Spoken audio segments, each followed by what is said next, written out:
The total number of hantavirus cases tied to the MV Hondius cruise ship is now 11. That number could continue to rise, the incubation period being so many weeks. That's according to officials with the World Health Organization. Now, everyone with hantavirus is under medical supervision, along with 18 people brought back to the U.S. to quarantine. You see some of that video on your screen. That includes Jack Rosmarian, who spoke exclusively to the Today Show this morning. I think, like anyone, when you hear a virus that you may not know about, you Google it, and probably when you Google this virus, it's some very scary statistics.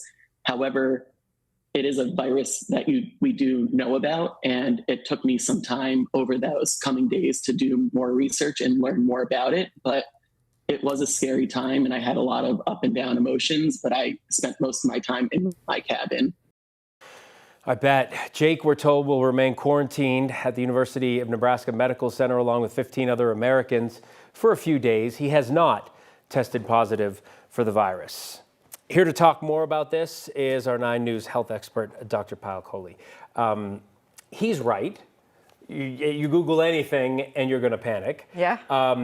But because we haven't seen a lot of human-to-human transmission of this disease, it is scary. It is scary. In fact, Phil, I saw one case in medical school in my entire medical training because it's incredibly rare.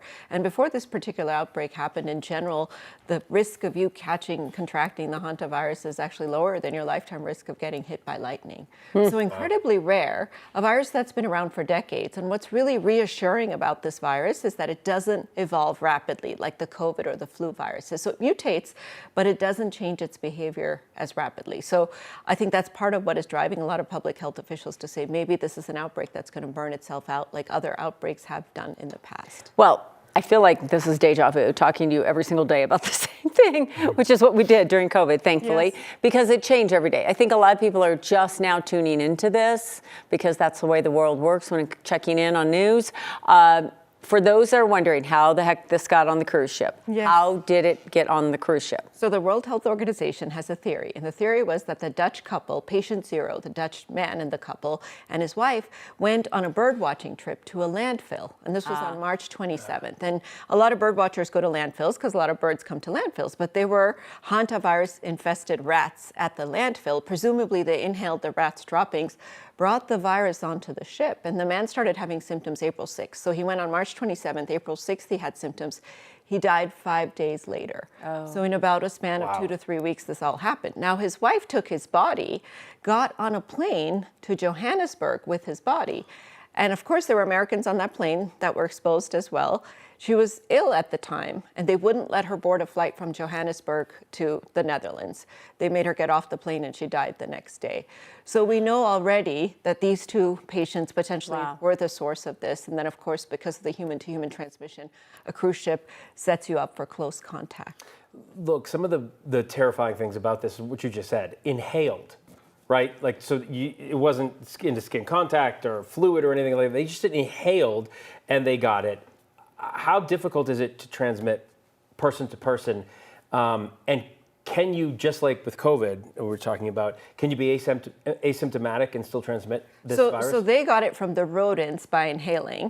But for person to person, usually this virus, the way it's behaved in the past, has required close contact. So that means more than 15 minutes, less than 2 meters. So sexual contact, sharing utensils, sharing bathrooms, sharing dining surfaces, those types of things. However, we have seen in outbreaks in the past that are very similar to this particular virus's genetic signature, that there are super spreaders who can spread it with more casual contact. And to answer your question, Phil, it's most likely to spread when you're having symptoms. So during that virus phase, when you have fever, when you have prodrome, that's when you're highest risk of spreading.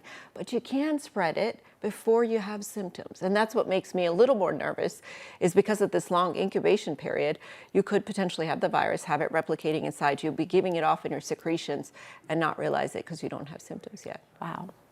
So, if you go back to anything, like schools, places like that, a cruise ship, then you're kind of trapped on that. That's just the perfect environment to spread something? It's a perfect environment for outbreaks. In fact, the most common types of outbreaks we see are gastrointestinal bugs like norovirus. Norovirus, I hear it all the time. Yes. Oh, that is and then the worst. respiratory infections, flu, COVID, RSV. In this case, hantavirus, which is more rare, but you can imagine close contact, high population density, lots of people living in the same space.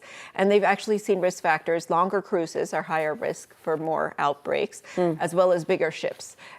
Paradoxically so, because even though people can spread out more, they have more trouble sanitizing the bigger ships. So these are all risk factors for having more outbreaks on a cruise ship. Just quickly in the last few seconds we have, do you share the administration's optimism that this will kind of fizzle out compared to what we've seen? So what makes me really happy about this virus is that prior outbreaks have fizzled out with quarantine and isolation. So what makes me nervous about this administration's approach, unlike Spain and France that are isolating everyone, quarantining everyone for 42 days, is we're letting people go back to their lives.